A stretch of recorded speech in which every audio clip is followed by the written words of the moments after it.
Hello, everyone. Welcome to Cherry the Geek TV. My name is Joe Vinorni. It's my favorite week of the year, San Diego Comic-Con. I live for this week, and it's bittersweet this year because of COVID. We're celebrating Comic-Con at home, which is fine. There's hundreds of panels that are going to be dropping on the Comic-Con International website this week. There are exclusives that you can buy from all the online retailers. There's art you can commission from the various artists. And best of all, there's a brand new podcast. It's a 6-hour, 6-part original SiriusXM podcast called Comic-Con Begins, Origin Stories of the San Diego Comic-Con and the Rise of Modern Fandom. And we're pleased today to have two people who are associated with that podcast. We have Christopher Tyler, who's one of the writers, editors, and producers of the podcast. And then as a very special treat, joining us is Barry Alfonso, who was there from the very beginning. He's one of the original co-founders of San Diego Comic-Con, and they're both with us today. Christopher, Barry, welcome to Cherry the Geek TV. Thanks for having us. Yeah. Christopher, we'll start with you. Can you give us a little insight into how this, where the idea of this podcast came from? Because when I heard about it, I got so excited, like, oh yes, this is a fantastic idea. How did it develop, and then how did you get involved? Well, this was an idea that our creator Matthew Klickstein had been, floating around for the last couple of years. He's always been into pop culture and always wanted to do something around Comic-Con for the last couple of years. And then last year, I think it was probably January or February last year, he approached a colleague of mine at SiriusXM called Rob Schulte, who was a producer on my team, and said that this was sort of something that he was interested in doing. And Rob suggested to him that it might work as a podcast. It might be a good way to tell a story rather than Matt normally writes a lot of books. He's written a lot of novels before. And that was sort of what he was trying to figure out. How do I present this idea? Rob convinced him to bring it to SiriusXM. And when Matt kind of agreed to that and SiriusXM said it was something that they were interested in, Rob was looking to kind of build the team who would be working on it. And he reached out to me and I said, that sounds great. I love movies. I'm really interested in stuff like Comic-Con. I've never been before, but that's mainly because I spent the first 27 years of my life in Australia. And then since then, I've been living in New York and now in North Carolina. So there's not been an opportunity for me to go. But I was more than happy to jump on board. And from there, we met up and figured out what we wanted the series to look like. We knew we wanted it to be 6-part, roughly an hour each for each episode. And we just fleshed it out from there. How are the interviews set up? There's a lot of interviews with a lot of the original founders, people who were there at the beginning. And then there's also a lot of interviews with current Comic-Con staples like Kevin Smith and Neil Gaiman and Felicia Day. How did he go about? Did he have these connections, beforehand, or did he meet with somebody first and then said, "Who do I need to talk to"? Do you know that process of how he picked and how he found all the interviewees? I think it was that Matt had a couple of connections from the very beginning and kind of worked from there. Barry, I can't remember how we got a hold of you. Was it through maybe Wendy All or someone like that? Yes, it was through Wendy. I think that Wendy was the main point of contact for a lot of the interviews for the original members of Comic-Con. But then when it came to the celebrity interviews, it was a lot of that was going through SiriusXM talent department. We knew who we wanted to reach out to, so we were able to use the fact that we are a SiriusXM podcast for our benefit. And, we ended up getting some great interviews with some big time celebrities. But for the most part, it was through Wendy, I think Scott Shaw helped us with a few as well. But it was really a team effort. So Barry, when you were contacted by Wendy and she told you this idea that they're going to do a podcast telling the story of Comic-Con's origins, what was your initial reaction? Well, there have been various people, as you probably know, that have tried to tell the Comic-Con story before, to various degrees of success. But Wendy spoke very highly of Matthew. And as soon as I spoke to him, I could tell that not only was he serious, but that he wanted to tell the Comic-Con story in a broader context of what was going on in American culture at the time and the impact that Comic-Con and the culture that it represented had on America and the world, really, as time went on. And his broader vision of it was what really drew me into taking part in this. That's one of the things I think that works best about this podcast is it's not only telling the story of how Comic-Con began and how it, the rise of it. You're talking also about fandom and where fandom was in 1970 and how different things came about, the Star Trek fandom in the early 70s and Kung Fu and Star Wars and et cetera, and how everything kind of grew together. And they kind of merged into this SuperCon, and I think that's one of the things we'll talk about. We'll get into that in a little bit later in the interview. Christopher, how long was this process of putting the podcast together? How long did it take to get all the interviews? When did it start? And how long did it take? It was roughly a 12-month process. So I started working on this in summer last year. I can't remember the exact month, but it was a while ago. And then from there, myself, Rob, and Matt would get together pretty much every week, try to flesh out what interviews we wanted to go for. Then we wanted to flesh out any other ideas that we had, including bringing someone on to create the music for the documentary as well, which we found someone called Max DiVincenzo who came on and did the music for us, which is fantastic. Music's great. And yeah, absolutely. So once we got all the interviews down, and I think there was probably 40 or 50 interviews that we did over the span of a couple of months, then we kind of gave all the transcripts to Matt, who went away for a couple of months, made sure to find the appropriate cuts that he wanted to use for each episode. He gave it to us, and then Rob and I kind of ran with it from there, decided what to keep, what to get rid of, what order to put things in, all that sort of stuff. So it was quite an arduous task, but it was roughly about 12 months in the making. How many total hours of interviews do you think you had that you started with? It was probably 80 or 90 hours. And then Matt pared that down to probably 30, 35. And then Rob and I pared that down to about 8 or 9. And then we brought our engineer on, Jim Billadou, who made it even tighter than that. So each level, it got tighter and tighter. But I'd say roughly about 90 hours to begin with. So you say at the beginning that you and Matthew talked and that you came up with this idea that it's going to be a 6-hour podcast. You have all this footage, 90 hours of footage. Did it ever, at any point during the process, were you like, oh, maybe we should make this longer? Maybe there's so much stuff here that we can expand this and do it more than a 6-part podcast? The closest we got to that was thinking that we might have to have a few bonus episodes. So the main structure would still be the 6 episodes, and we still knew what we wanted to hit in each of the 6 episodes. But because there were so many stories that were told that we loved, there were certain stories that just didn't fit within any of the episodes. We knew roughly what narrative we wanted to tell. There were certain stories that didn't fit in with that. So we had plenty of ideas on releasing, 3, 4, 5, 6 bonus episodes that would have been released after the initial 6 episodes. But in the end, I think we've gotten to the stage where we're happy with what we've released. We're happy with what we got. They were mainly the best stories that we could find. And I think that's all we need for now. Maybe down the track, we change our minds once a year, because we still have all this audio here. We still have it all available. But for the most part, I think we'll let the thing breathe for a little bit and see where we're at in a couple of months. Anything you want to tease? What aren't we hearing? What's some stuff that got cut that you were like, oh, I don't want to cut that. That's so good, but we're gonna cut it. You know what? There's so many, and because we worked on it for so long, and because certain things we cut out, then it brought them back, then cut out, then brought them back.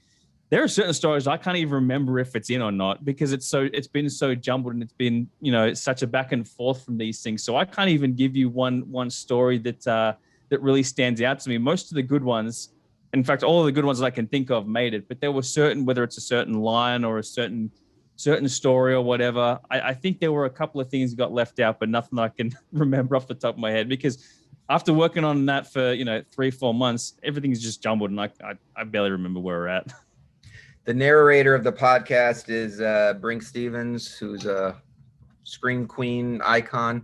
How was she chosen? I mean, I know she's affiliated. I guess she's affiliated with Comic-Con in the past. What was the impetus for choosing her? And because she's a great narrator and she's got a great voice. Anything to share about that? Yeah, the fact that she was just been involved in the con since the early days. She knew a lot of the people involved. She was obviously instrumental in the masquerade, as well as a whole bunch of other little things in Comic-Con's history. But also the fact that she just has a great voice, and we knew that she's done, work in the narration field before. That obviously helped us in choosing her. She's a relatively big name in Hollywood, so we thought, you know what, add a little bit add a little bit of cachet to the podcast by bringing her on as the narrator. Now, I will say that we did interview her before we decided that she was going to be the narrator, and we interviewed her for, I don't know, an hour and a half, and she had some good stories. But then we decided that she was so good and her voice is so unique that we wanted to ask her to be a part of it. And luckily for us, she said yes, and it worked really well. Well, Barry, I want to get into a little bit of the beginning of Comic-Con. You were, was it 12 years old at the time? Yeah. When the talk began of founding this.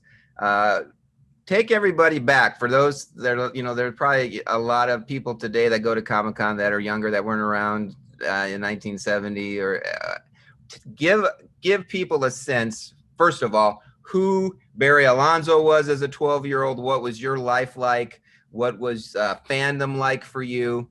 And where were you the first time that the conversation first started sprinkling about, hey, we're going to do a comic book convention in San Diego?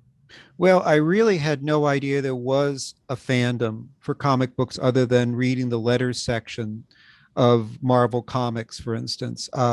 Myself and a few of my friends in elementary school liked comic books. We liked them a lot. But as far as comic conventions went, I didn't know there were such things. There were no comic book stores. We bought comics at drugstores and convenience stores. Comics was still thought of things that would kind of stunt your mental growth. They would either keep you from reading real books, or they would inspire you to do stupid things like jump off a building with a cape. So they weren't real respectable. But I saw an ad in a free newspaper of somebody that wanted to sell some comics. And I had seen an ad in a comic book of someone that wanted to buy comics. And my role at 12 was to put these two people together. That was Sheldorf, who was selling the comics, and a man named Richard Alf, who was buying them. And this was in the fall of 1969. And my role was putting those folks together. And that's really where my beginning with fandom began. That was the start.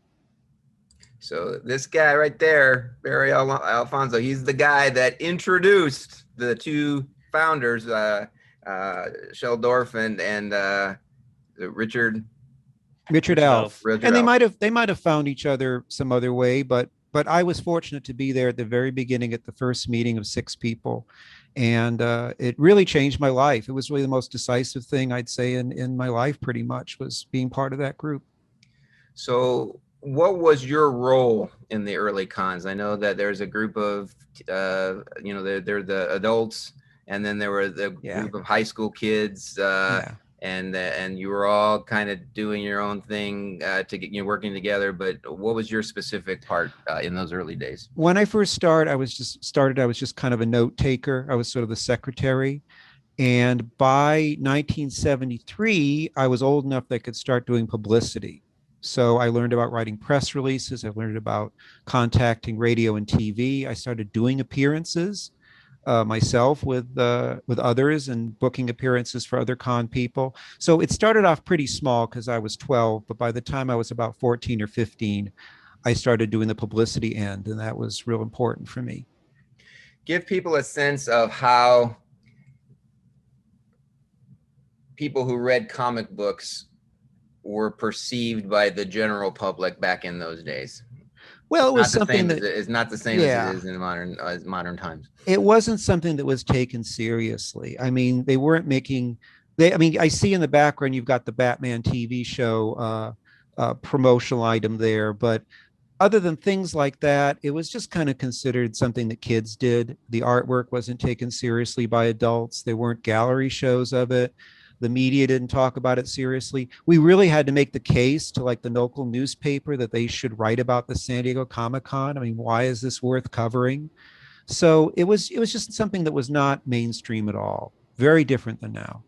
Those first years, like the very first Comic-Con, for example, were there guests? Talk about Yes. who were some of the guests at that very first Comic-Con. Most importantly, Jack Kirby, a name everybody I think knows, the creator of Fantastic Four, Captain America, etc., and Ray Bradbury, the great science fiction writer, and they both agreed to come down for free, which was establishing a precedent, and do talks. And there were other guests as well from various aspects of comics and science fiction and publishing, but those were the two key people. They really made the difference. And there's an interesting story in the podcast of how San Diego Comic-Con is a nonprofit, and the way it became. Do you know the story how it became Yeah, a nonprofit? yeah. I wasn't there, but it was told to me by Richard Alf and Mike Towery, two of the other founders, that basically Sheldorf asked Ray Bradbury at some sort of meeting, some kind of sort of gathering, if he'd come and talk to the Comic-Con, and he said, "Oh, that's a great idea. Contact my secretary. My fee is $2,000." And right on the spot, Shell thought, and he said, "But we're a nonprofit organization." And Ray said, "Oh, okay. Well, in that case, I'll do it for nothing." And there had been no discussion about whether this was profit, nonprofit, or anything. Right on the spot, Shell decided that so he could get Ray to come. And so that's how it began in that way. And the rest is history. Yeah. Now, there's a whole episode of the podcast that's devoted to Sheldorf. Mhm. And there's a bunch of different opinions. Some people love him. Some people hated him. Some people say he was very enthusiastic about supporting them in their careers. Other people said he was jealous and was upset at our careers. What was your personal relationship with Sheldorf? Where do you fall on that spectrum? Well, I don't want to kind of open up old controversies. Any organization is going to have these sorts of kind of factional things, but I think it's generally agreed that Shell's presence was really indecisive in starting the con, and he could be an abrasive personality. He could be a difficult person, but he had a real passion for comics, comic art. He also had a vision that movies and science fiction could be part of it. And he knew a lot of people and he brought them in. So I have to say that to me, Shell's role was really inseparable from the con itself. And I am just glad he was there at the start. So we mentioned earlier how the podcast not only talks about the evolution of Comic-Con, it talks about the evolution of fandom.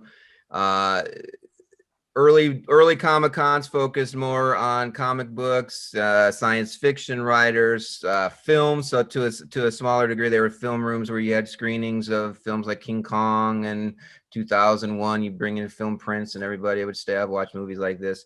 And then fandom starts to change a little bit. You have the Star Trek movement when Star Trek hit syndication, and there was this movement going on to resurrect Star Trek. And Paramount was talking briefly in the mid 70s about a Star Trek Phase 2 show, which later got scrapped and later would become Star Trek the Motion Picture. But you had like the Star Trek fans, and Comic-Con brought them in, and there was a devotion to Star Trek as part of the con. Kung Fu movies were big in the early to mid 70s, and Chuck Norris came to one of the early Comic-Cons and did a martial arts demonstration. And then 1976 comes, and 20th Century Fox is trying to promote an upcoming science fiction film called Star Wars, and they were going around to different cons, presenting footage, trying to build up talk and momentum. What were some of the most, let's say, 3 most memorable moments that you have in those days in the 70s of guests or moments or panels, or what are your three highlights when you look back? Well, one certainly would be the first time Jack Kirby came and talked about his characters, talked about his vision for characters. It was different than the way the comic book presented them. Like, for instance, Doctor Doom, in his concept was actually a handsome man with one scar in his face, who was so vain that he couldn't allow the world to see that scar. And this was like a big revelation to us. Oh, this is how Jack sees his character. Another was when my job was to escort this old man from his hotel room over to a TV station. And he was somebody, a guy from the movies named Frank Capra, who I dimly knew who he was. But once I realized who he was, it's like, my role is to help get him over the TV station. That was a big deal to me. The third one, which is a little kind of left of field, was my involvement with the reintroduction of Dr. Timothy Leary to the world. When Timothy Leary was out of federal custody, he made his debut in the world, his return to the world at the San Diego Comic-Con as part of a science fiction panel, and I helped him with some of his presentations. This was not an endorsement of everything Timothy Leary did, but here was this figure really out of history, and I was part of this sort of kind of scenario that he was unleashing on the world. So those are three very different things, but overall, it was like the access to these famous people. These famous people wanted to be around us kids. And not only did we learn from them, but they got something from us. And that was really an important lesson for me, because I later became, a journalist and a writer and a songwriter. And I never thought that those worlds were closed to me. And it was because I got to meet these people I admired or found out were famous when I was so young. That was really important for me, and for my friends too. So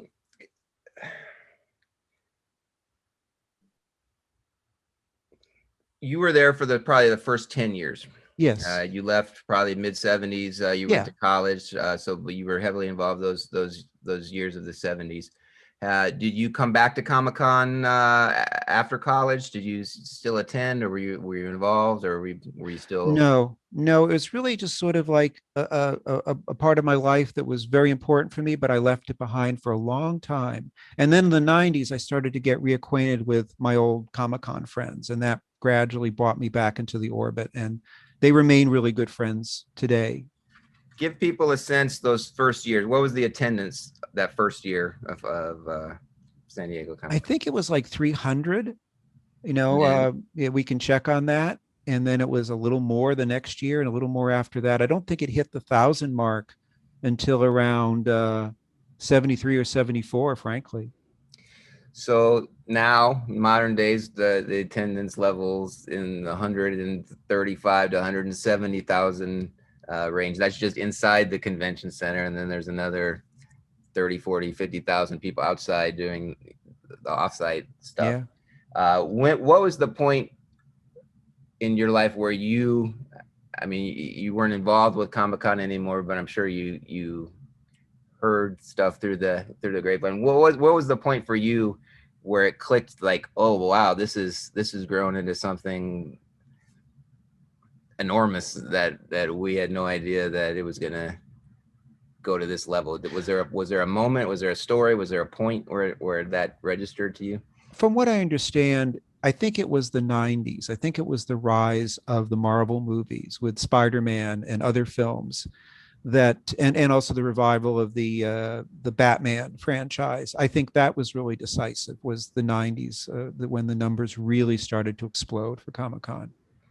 Do you think, I'll ask this to both of you, what do you think is the reason? I mean, there's conventions in every city. Every major city has a Comic-Con. Medium-sized cities have Comic-Cons. Smaller cities have Comic-Cons.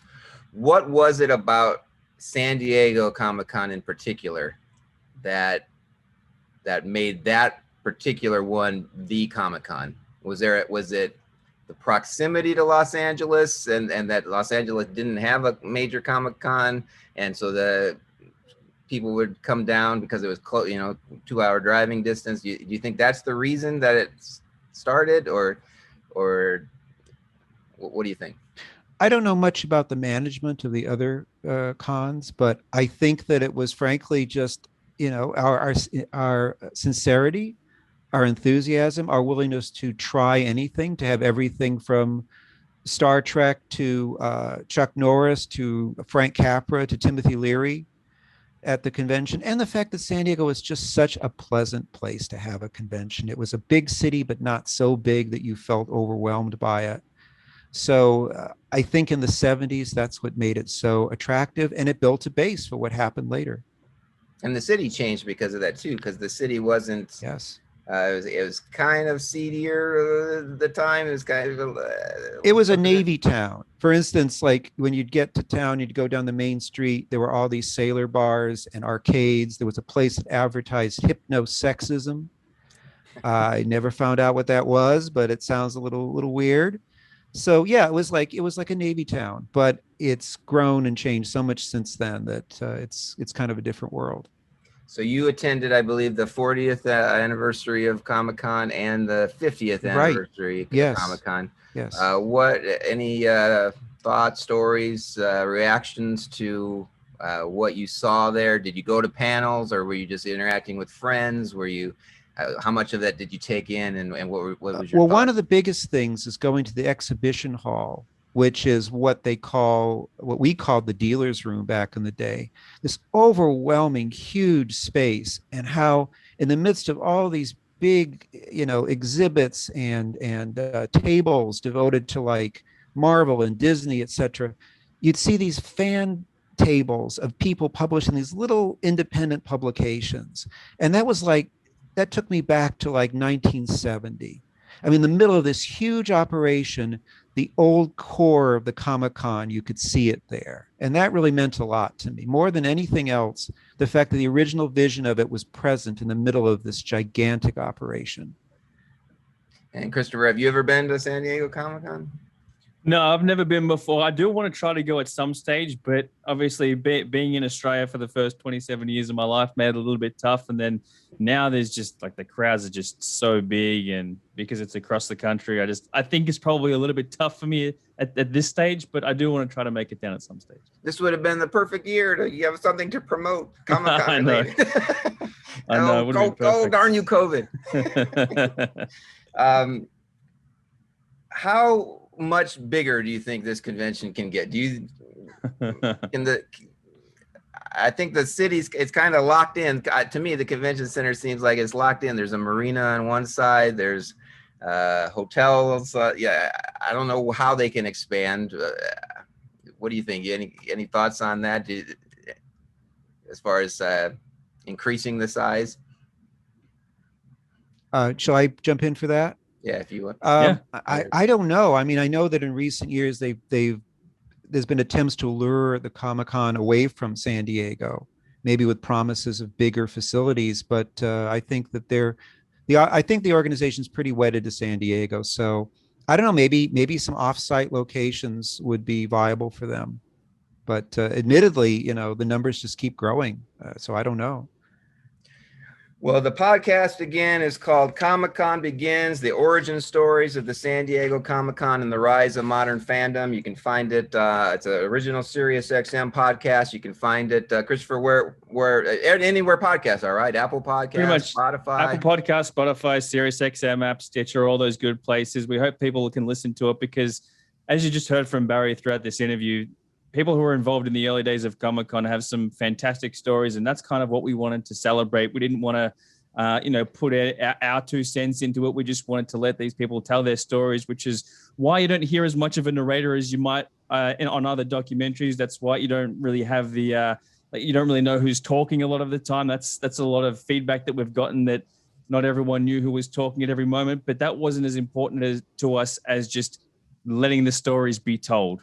The stories themselves are what's making this podcast so special, and we want this legacy to kind of live on for as long as we can by telling these people their stories, because it is truly amazing. So this is a podcast for them, people like Barry and everyone else who was involved. It's more so for them than anyone else. We wanted to make that a solid point when we're making this.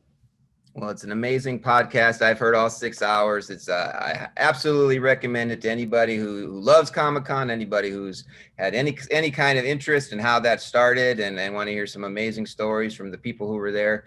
Christopher, thank you so much for your work on the podcast. You did a wonderful job, and Barry, thanks to you for being there and setting us, being one of the co-founders and introducing Mr. Dorscheldorf with Richard and all of your stuff that you did inside the con that first decade. Thank you so much, and thank you for talking with us today on Cherry the Geek TV. Thanks, Joe. Thanks again.